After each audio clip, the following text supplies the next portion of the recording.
मध्य प्रदेश में विधानसभा उपचुनाव का शोर आज थम गया है। अब चुनाव में जीत का दारोमदार डोर टू डोर प्रचार और बूथ मैनेजमेंट पर टिक गया है। अविनाश, बिल्कुल, भारतीय जनता पार्टी नहीं बल्कि कांग्रेस ने भी इसकी रणनीति बना ली है। दोनों ही पार्टियों के लेकर इस पूरे चुनाव को लेकर क्या तैयारी थी, कैसे दोनों पार्टियां वोटिंग के आखिरी वक्त तक हवा का रुख अपनी तरफ मोड़ने की कोशिश कर रहे हैं, इस रिपोर्ट में आप देखें।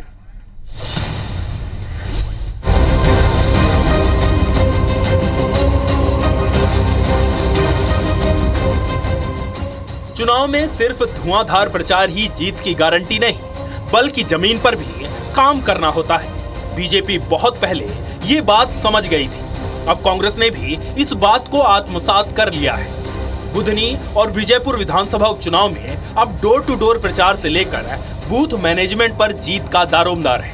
कांग्रेस और बीजेपी ने इसकी रणनीति बना ली है। बीजेपी ने बूथों पर बूथ समिति, पन्ना प्रमुख, अर्ध पन्ना प्रमुख और शक्ति केंद्र मॉडल को एक्टिव कर दिया है।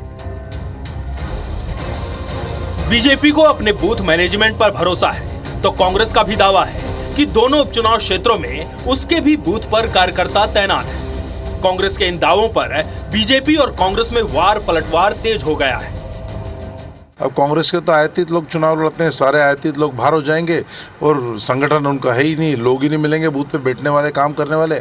हमारी तो पूरी टीम है, पूरी इकाई शक्ति केंद्र के रूप में, बूथ अध्यक्ष के रूप में हमारी पूरी इकाई टेबलों पे बैठना, लोगों को मतदान तक ले जाना, मतदान के लिए प्रेरित करना, ज़्यादा से ज़्यादा मतदान हो, उसको लेकर पूरी हमारी इकाई मैदान में। और अब तो पूरा का पूरा जो काम है वो शुरू हुआ है। कार्यकर्ता बहुत ही निष्ठा के साथ हमारे बूथ के ऊपर है और उसके साथ साथ तैयारियां कर रहा है। लोगों को कैसे लेके आना है उसकी तैयारी है, मीटिंग्स चल रही हैं, तमाम चीज़ें हैं।